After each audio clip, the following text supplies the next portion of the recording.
Good morning. Thank you guys for coming, and thank you for inviting me.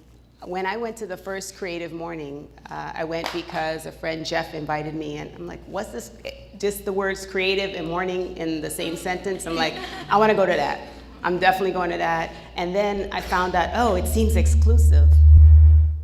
It seems really exclusive because, oh, you don't just RSVP on Facebook, you actually have to wait until it becomes available and then you register. I'm like, yes. So went to the first one in August and just walked in, started meeting people, you know, wearing your creative badge where you answered some question that either makes people laugh when they look at your responses. But the person I was talking to at the time simply said, saw my name and says, you're Carla Bristol? We've been looking for you. And I'm like, yeah, I'm like, no, yes. And by the end of the presentation, not only was I thinking, oh my gosh, this fall I'm gonna plant a garden, I'm gonna grow broccoli and celery with my daughter, but I was thinking, like, this became my new yoga, right? It's that time where you disconnect from everything else and you come meet new people. And just the whole, I've never even heard of the zero waste concept until I came here. And I was like, wow, this is really cool. So now I shared with other people. Like, have you thought about you bringing your own mugs? Have you thought? And so all these things. And then last month we had our fabulous guest speaker who, right, for those of you who are here. But then we ended the day in the way that most of you were able to begin the day with me, with a group hug. And then some of you probably aren't even huggers, but I hugged you too fast, so I got it in. Some of you are here because I've known you for some time, and some of you I just met today. And I always think it's important for you to get a better sense of who's actually in front of you talking to you. Like, who are you? Where are you from? Why did they pick you? I'm a pioneer, right? And so my badge is off, but the way I answered the question this morning was by saying that I'm a pioneer in motion. I said caution. Pioneer in motion, right? So be careful, meaning I'm coming, right? And normally when you're coming and I'm always propelling forward. So everybody asks, how's your day? Great day. Why? Because if it isn't great, I aspire for it to be great. So that's always my answer. I'm not covering or masking anything. I'm just always looking for the better, what's ahead. So here we go. You'll get to know a little bit about me, even those of you who've known me for years. So guess which one is me? So I've always been this tall, linky, confident, young woman. And this photo, I'm 11 years old. I'm on the front porch of our home in Guyana. So I'm from this English-speaking country in South America right next to Venezuela. That's where I was born. That's where I was raised. That's where everything that I'm saying today in a way that I've evolved is the foundation that was laid back then. I don't even remember this guy that's next to me, but growing up, somebody's gonna pull a boy and he's gonna cut that cake with you, even if you're 11. So it either looks like I'm really popular or everybody wanted the fact that we had our own cake maker, and so that was like probably the best cake in the neighborhood. So Jackson 5, maybe, right? So, you know, a lot of people, if I say I'm from Guyana, you're thinking, well, it's probably a third world country. But I can tell you that how I was raised is that we would go to the tailor, we would pick out the fabrics. Like, you know, my mom would say, I want a gabardine suit. And so as a young woman, you're getting measured. And so these suits were made for us, and this is at the airport in Guyana right before we came to America. So we weren't gonna look anything but presentable. And so this was the look. Those were the styles. That's my brother, Tyrone. He's a doctor. He lived in China for some time as a chief of staff of 2 Western medicine hospitals. He now came back to the States, and he is in North Carolina. So that's my oldest brother. To the far right or left, depending on how my perspective or yours, is my other brother, Larry. He's Mr. Charismatic. And he died about 14 years ago, right? And it changed some things about me, because at that time I learned that I have a disease that I never would have known, even with all of the healthcare and visiting all the doctors that I had, called polycystic kidney disease. So when you see me and there is nothing wrong with me other than the fact that I'm aware that something inside of me doesn't look as good as we would like it to look, right? Everything is functioning how it's supposed to function. And this controls, right, what we push out. So, and then that's my little sister, Amanda. Amanda is my little sister who's like my mother, right? They worry. Carla, why are you always, traveling, or why are you here? Like, be careful, because now to them, they see me as being fragile. And that to me is more about them and the fear that's in them than anything that's in me. I've never stopped this forward momentum, this forward propelling movement. Then naturally there's the corporate Carla, right? So I just met, what's your name? Mary Ellen, who I want you guys to meet, because she just moved here from my hometown, New York. And she's new to the area, but turns out, guess what? We worked for the same company at the same time in New York. What are the odds of that? So we both worked for a company called Fairchild Publications, but the fact that we introduced ourselves, we started talking, and guess what? We found that we had something in common. So I'm so glad you're here. But had this extensive corporate career. I worked for 21 years for a global IT company. I was a senior global account manager handling Time Warner and other large accounts. This particular trip, where my name is on top of the list, was taken in Monte Carlo. So this was a recognition for being the top of the top of the top. The Temptations performed. The roof of the building retracted and fireworks was everywhere. Like that type of, thing. And all expense paid. My best friend and I took my best friend, trip of a lifetime. I remember Grace Kelly. I remember always wanting to go to Monte Carlo. We in St. Petersburg, we have the Grand Prix. It's the home of the Grand Prix. That's where it was, originated. So that's, corporate Carla, moving along in corporate America, climbing the corporate ladder, but not necessarily feeling fulfilled. And I would always look at it as my pie. What's in my pie? And for me, it was always at lunchtime, even in my 20s, I was feeding the homeless at lunchtime. I would challenge coworkers to join me. If you didn't join me, I would usually say, well, don't talk to me if you don't join me. I had a corporate workplace program for kids from the Children's Aid Society in New York at that time. And so kids would come to the office, and I would spend the afternoon talking to them about skills they had that they didn't even realize they had. I would say, of course you can copy. Come on, let's go to the copy machine. This is how you copy. Now you can add that to your resume. And so for years of doing that, and then I moved here in Florida in 1996. And I had never, everything that they say about Florida when you live in New York, I was like, Florida? And then you get off at the airport and you take the Howard Franklin Bridge, and that's it. It should say, if we wanted to sell you on Florida, everybody would just get off at the airport and drive over the Howard Franklin this one time. You're like, because you're used to in New York suspended bridges, and here you have this panoramic view of the water. And water is like us, that's the balance. So we should be connected. So here I am, I'm surrounded by all this water. This is a great place to live. And I continue with my corporate career. And I give birth to my son. So I just did this because this is what parents do. They have that photo of their kids, right, on the desk, and the kids are now like 30 and 40 and this. So we did, back then, we took a lot of vacations. This is my daughter, Jade, and my son, Afai. My son is now 21 years old. He towers over me like here somewhere. And my daughter is 12, going on 13.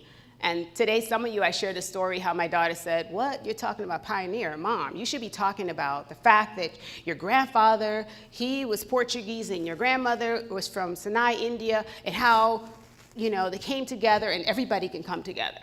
I'm like, no. So then, on the way to school this morning, she said to me, she said, Mom, you know, so are you going to take my advice? Because you should take my advice. And I was like, no. She said, well, when I am asked to give a talk, that's what I'm going to talk about. So if you see her, say, Jade, she did good. She stuck to the pioneer subject. It was good, right? But these two children, my biggest accomplishment by far.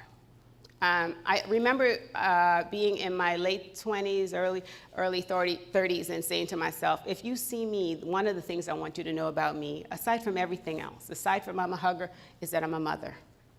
Nothing replaces that. It's the most beautiful gift. I remember being pregnant with my son and saying, you are loved. That was the first thought, and that was a continued thought. Right? And that I have to raise a person. I have to be responsible for a human being, not a kid, not a baby, but a person who's going to contribute to the world. But these are mine. My daughter's birthday is the day before mine, so it makes sense why she would be having that type of deep conversation with me. And but at some point, I would host at my home these sessions that I would call Success Brunch with women. And the whole point of it was, it would be a room at my house. I would literally rent tables and table linen and chairs, and I would invite about 20 women. I would invite a keynote speaker, and I would ask one simple question to everyone, right? And women would have this feeling of like, why are you doing this? You're not charging us, and you're having us here. And you know, a lot of things that we do in life, people think, because it's natural to think, that it's about you. But most of that was about me. It was about me asking you so that I can answer for myself, what would you rather be doing? But before we get there, and what I was answering at that time, we're here to talk about pioneers. And we're in this rich community called St. Petersburg, Florida, where there's no shortage of African American pioneers that led the way, that paved the way, that, you know, was here before. And here are three that I'm going to share with you today that you should know. You know, we hear about the Dr. Kings and the Rosa Parks. We had those same people here. And as a girl from Guyana who lived in New York, who came to St. Petersburg 21 years ago, I learned this history within the last 4 years, embraced it as if it was my own history, because it is. And come to learn about Elder Jordan. This was a freed slave that moved here and went ahead to build the Manhattan Casino. If you see information about the Manhattan Casino, this is the guy who built that. The Dr. Carter G. Woodson African American History Museum that some of you may have visited or should visit, that building, that land, that Jordan Park, all of that, that was land that this freed slave donated to the city of St. Petersburg to build housing. During the Great Depression, this is the same pioneer who bailed the city out and loaned them money. Pioneer. What time is this coming? This was in the 1920s. Fanny Ponder. So some of these names are like, who, what? So there's a place in St. Pete called the Ponder House. It's a historic building, and Fanny Ponder moved here to St. Petersburg around the 1920s, around 1925 or so. And she founded and had this house built for the National Council of Negro Women. That house has been rehabbed and redone, and is still sitting there today. But it made the National Council of Negro Women one of the first chapters in America to have their own building that's still standing today. So Fanny Erpanda pioneer. And then this is one that we're seeing more and more of, and you will have no choice but to get to know, because they're about to rename that shortest interstate that you get off going into downtown after this woman. She was the first African American woman to be on city council here in St. Petersburg. She was also the first black female attorney in Pinellas County, and the first black elected official in Tampa Bay.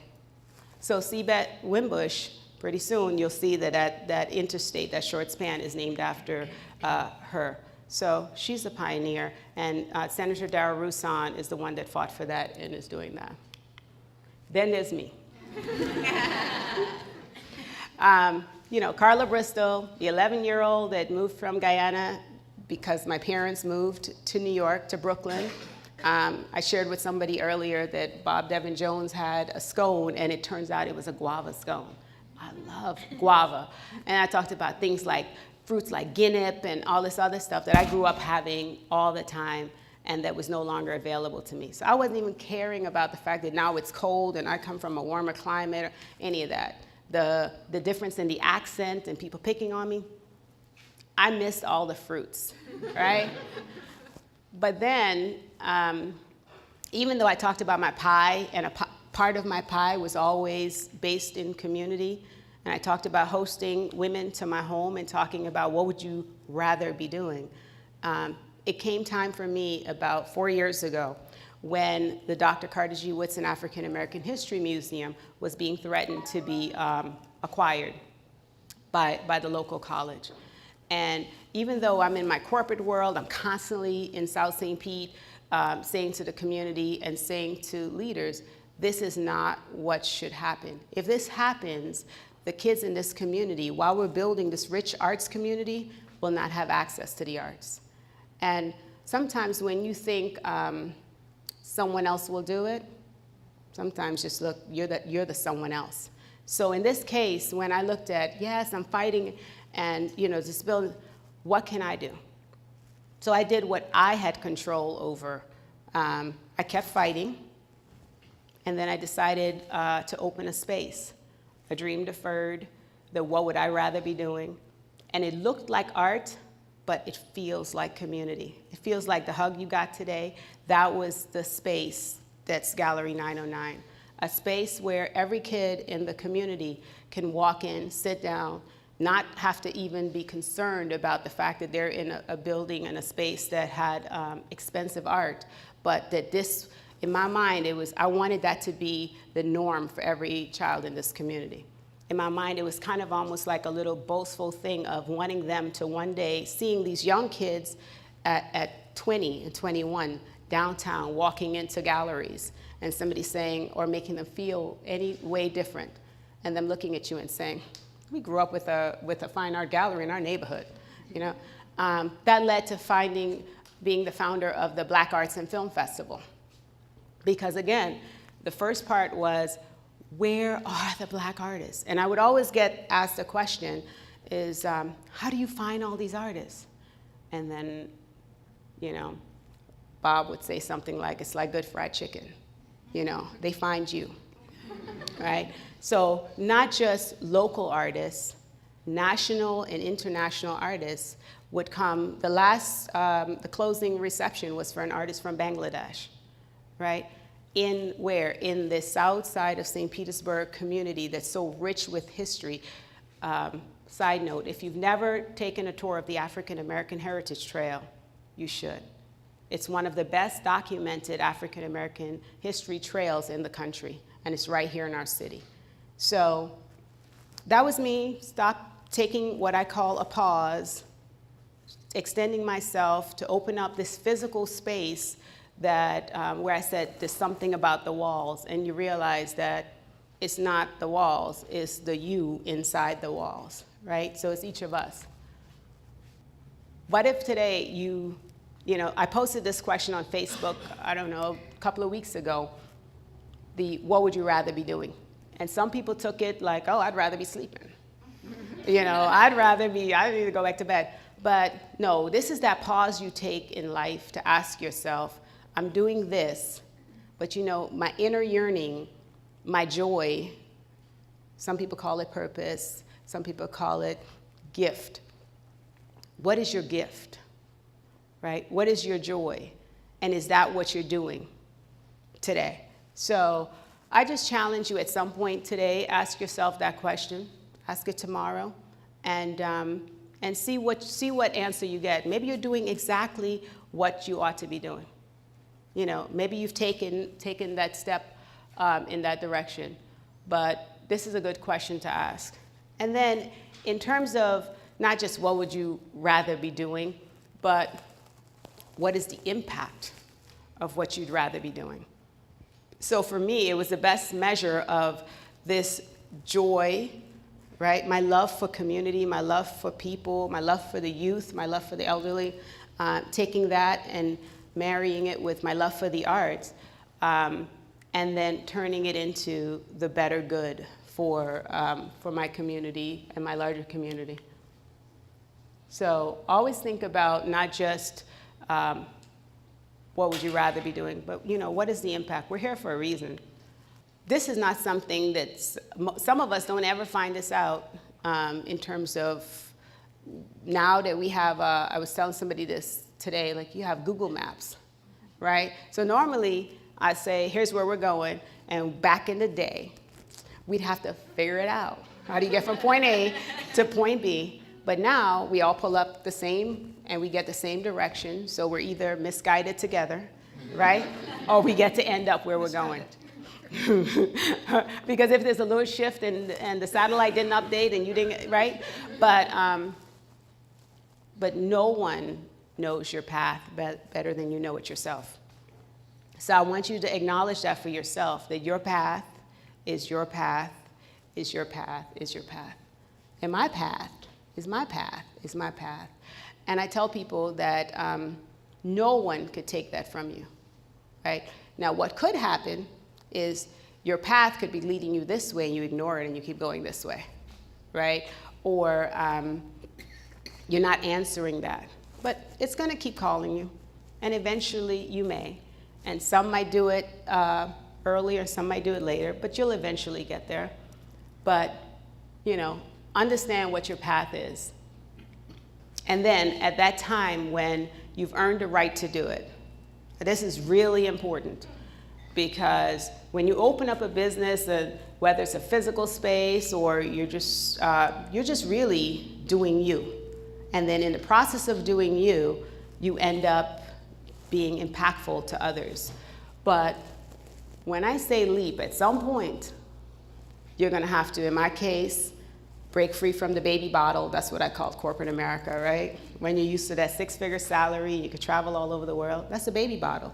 It's like, shoot, who's gonna let go of that? And so letting go of that baby bottle. So at some point, you're gonna have to leap. And you're gonna have to either, because you've planned for it, right? Because you have faith, but you're gonna have to trust that your joy, right, and your gift will cause you to land flat on your feet, planted, rooted, wherever it is you want to be, because it's your path. So I challenge you to do that. But in all things, be bold. Be bold.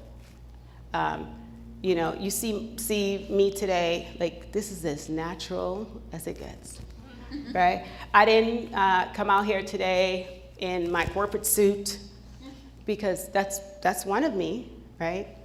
But this is me, the woman that I would hug every single person in the world if I could. Today, you guys gave me the gift of being in one place, getting to hug a whole bunch of people, something that I did all the time at the gallery. And I said, in all the past 3 years of doing everything I do, I think there was one person who said, no, I don't want a hug, right? And that's okay, too, because in this space, in this skin, you're not looking for validation. You're looking to be on your path, on your journey. So in addition to giving opportunities to artists from all over the world, in addition to finding the Black Arts and Film Festival, I also created in that same span a private label brand called Jami. And it would make sense that my private label brand, which started off with clutches, handmade one-of-a-kind clutches, would be named after that thing which I'm passionate about, the community. So it's called Jami, which is a Swahili word that means community. So my greater good, it's channeled through the arts, but it's community. It's to impact the community that I get to be a part of. And right now, that community is St. Petersburg, Florida. So I want to thank you for allowing me to spend some time with you this morning and to challenge you to think hard about what you'd rather be doing and leap and land. So, any questions?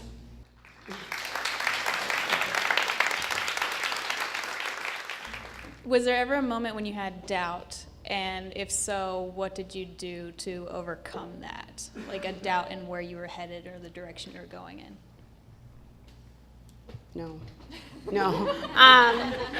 No, like I remember one of my early interviews where the reporter said, I want to say it was a reporter from the Times or Bay News 9 or something, and they said, well, did you ever think this could happen? I said, yes. This is what I work for. So when you work and you put in what you need to put in, you expect the output and the outcome. And if I would say the thing that I would share about that is to be open to change. To be open that if you think your plan is always this way, and no, I'm only going to do it this way because that's how I'm going to do it, but be open to the idea that sometimes you have to change and shift with either the customers. For me, one of those shifts was me telling you that I started this brand called Jami that's textile based, that, I opened the gallery and I was like, no, it's a fine art gallery. That's what we're gonna be doing. We're gonna be showing the best art. And then I started to see this demand, and I started to tell other people, hey, what would be great is if you opened 2 doors from me, like, you're a designer, open this clothing store. But no one wanted to take that risk. So I was like, remember, it doesn't get done unless you do it. If you think like that, you'll stop assigning other people tasks that you're probably put here to do. So I would say that's the thing. It's just being able to shift, to change. Recently, end of September, I closed the doors to the physical space, right? And so that's a shift. So now it's everybody says, oh, but it's Gallery 909. Like, so then where's Gallery 909? It's like, right? you are, and so here's this group of technology-based young people, and so I'm going to be exploring more that pop-up, that online, that social media. We've had so many conversations in our city around gentrification and what that looks like, and so sometimes you have to be willing to shift and change, and that's just part of it. Any other questions? Hi. Hi. You obviously opened an art studio or an art gallery. Was art a part of your life growing up, or was it just something that you found later on? So, sometimes when you have to talk about things, then you realize like where things are buried. So for me, what I learned was years ago, first of all, I found recently the postcard for the first art show I did, which was in New York. It wasn't here, and I've been living here for 21 years, right? So that's first. And then at one point I was here in my corporate life, and somebody said, you should take the Entrepreneurial Academy at the Chamber. I'm like, why? I'm in corporate America. I don't even need to meet people here. I only handle this account, and I work for somebody out of New York, and right? So like literally that was what I was thinking. And took the Entrepreneurial Academy that's here, and they said, oh, well, if you're going to take the academy, you have to present a business. You know what I presented as that business, probably back in 2000 or something, was that I would open a fine art gallery on Central Avenue in St. Petersburg, Florida, and showcase art from all over the world. And then I gave birth to my daughter, and then I kept growing in success in corporate America and kept moving forward until the need was presented. Right, until it became necessary for the community for me to do this thing. And then I reflected back and said, there was no like, next year I'm going to open an art gallery. It was I'm sitting in a space trying to help a young woman get a job. And while I'm sitting in that space dealing with the other stuff that I'm working on, I said to the owners, hey, what do you plan to do with this space? They were planning to rent it, how much? Because I'm in my corporate suit, I'm like going in for the clothes about them hiring her. You don't have to pay her, hire her. I will shop at your store. I will tell everybody else to come here. And then it happened. That's when I said, oh, I'll rent it. And there goes the birth of Gallery 909. Gallery 909, because the location is at 909 22nd Street. I said I would open in 3 weeks. I opened in 3 weeks while working a full-time job. Nobody believed it would happen. It happened, right? So I said, any other questions? Carla, I have one. Yes. Can you talk more about the pie concept? So I said earlier, if I could, I said it outside because everybody who knows me knows I love dessert. So it's like no wonder that the first picture I showed was a picture of me next to a cake. Love sweets, love desserts. So it makes sense that everything in my world would be some analogy based on desserts. So in this case, pie. And in life, your pie is your balance. And you only have so much time to accomplish whatever you're going to accomplish either that day, that week, that year, or this lifetime. And it's important that you ask yourself, what are the things that's most important to you? And break it down. For me, you guys heard today, my kids are most important to me.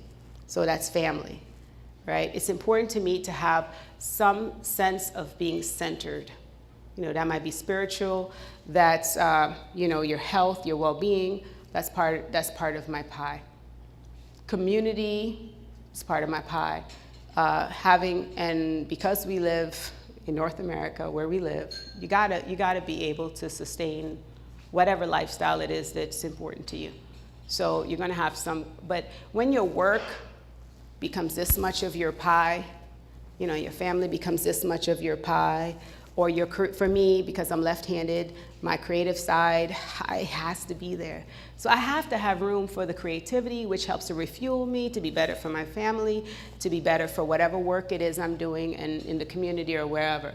So that's just a concept I've always used to check myself, to see, am I on track? Am I being balanced? Am I giving enough here? And sometimes this is winning and growing and doing good, and this is suffering. One of those things for me was the gallery actually, from inception in 2014 to before closing, was always open on the weekends. At one point, it was Saturday and Sunday, and then program-based because the area just didn't have the amount of foot traffic, right? And so Saturday and Sunday, think about that. I said, what's important to me were my kids. But that means every Saturday and Sunday when my daughter's out of school, I'm at the gallery. She's resenting it because she's thinking that it's taking my mom away because she's used to the expensive vacations, the trips to Jamaica, the trips to multiple trips to Dominican Republic. I took my kids back to Guyana when my son was 11, the same age I was when I came here, just so they could see where mom is from. But naturally, if you're running a business, you don't have time or money for the big vacation. So my daughter started to develop a sense of resentment. So one of the things I had to shift and do was, okay, well, I'm not gonna open on Sundays because I'm gonna keep Sundays for her. So I gave that day back to my daughter because that's what's important to me. So I just think whatever your pie is, you might be single, don't have kids, as time changes, your pie will change. So that's the analogy I use, and I like pie. I eat the whole pie. so that's how I look at it. Any other questions? Yes. Hi, Carla. Hey. What is your biggest fear for our creative community? So, if we can be honest, we all know that I'm extremely transparent, so you're gonna get it whether you. So my biggest fear is something I observed about 2 years ago, when I'm seeing the growth of the arts organically, naturally occurring, right? And then what happens is that creates a greater desire of people to move into those areas, right? And then what happens is then those areas become hip, sexy, whatever, and then it becomes no longer attainable for those very people that made it hip, sexy. I want to see us as a city be more deliberate about how we preserve that, how we, and there's ways to do that, and I want to see us do that. And part of my little silent protest by being space-free is to recreate or to shift the demand of how we look at things, so that the next time around, if more people say, well, we'll go online, we'll do pop-ups, we won't spend the money on the physical space, what do you think is going to happen? The demand then shifts. Then the owners of the spaces comes back in and they say, oh, no, we want you back. But hey, we're going to make sure that when we do it this time, we're going to have longer term agreements that protect you for longer periods. So that's one of my biggest fear, is us losing what has organically occurred because of not change. I love change. Change is good. But let's do something somewhere in our plan to protect those local artists, because man, I was at a presentation, I think it was last Friday at the Hyatt, and if I tell you what's coming, I mean, this will become the epicenter in the United States for the arts, no doubt about it. But I think that it just won't feel the same if we don't at the same time leverage and use all that capital that's coming in to protect those that, you know, those that founded it, those that just, the natural art that gets created by being in a place like this surrounded by water. Yes. Quick follow-up. Yes. You have a creative community in front of you. Yes. How can we support that vision? I've been in groups where people say, oh, this politician, they're not accessible. And look, man, if you open up my phone right now, you'll see text messages between me and elected officials, because I'm not afraid to make the phone call or to, I think when you give, you get. So I'm not afraid to say, hey, how can I help with this? But at the same time, I'm asking, what are we going to do about this? Right? So I think we need to become more engaged. I think we need to, leverage what we have to say this is important, and our votes will reflect that when we vote. And if you don't protect that for us, we won't vote for you. I think we need to use that political capital that we have, and make no mistake about it. We're here today because of social capital. It's social capital. It's not my net worth, it's my network. And it's socially based. The people that knew me in corporate, this is a whole new group of people from the last 3 years, right? Because of how technology works. So we do stuff, like I did stuff like saying, hey, I don't like that on 18th Avenue South. But I never even said it like that. I said, is it me, or does it seem like the lights on 18th Avenue South work differently than the lights on Central Avenue? Guess what? I'm not an elected official. In 24 hours, no lie, the lights on 18th Avenue, I drove back and I almost didn't realize it. That's how quickly it changed. Use your social capital. You don't have to be combative. Just state the facts. Somebody's going to be embarrassed about that fact in this city that's our creative place mark, because I've been here 21 years, and believe you me, in the last 5 years, not even 10 years, 5 years, the landscape has changed, right? When my son was coming up, I was like, man, I want to raise him in Harlem, but we're living in St. Petersburg. My daughter is coming up, she's going to a school for the arts. She's only 12, but she was taking Suzuki piano by 8, she was taking tap, she could take dance. Today she said, oh, I'm gonna have a rough day today because today's our production day. So she's on a production team, right? But that's right here in our Pinellas County. So things are changing, and that's good. That's a good thing. But let's not forget those who made it possible. Thank you.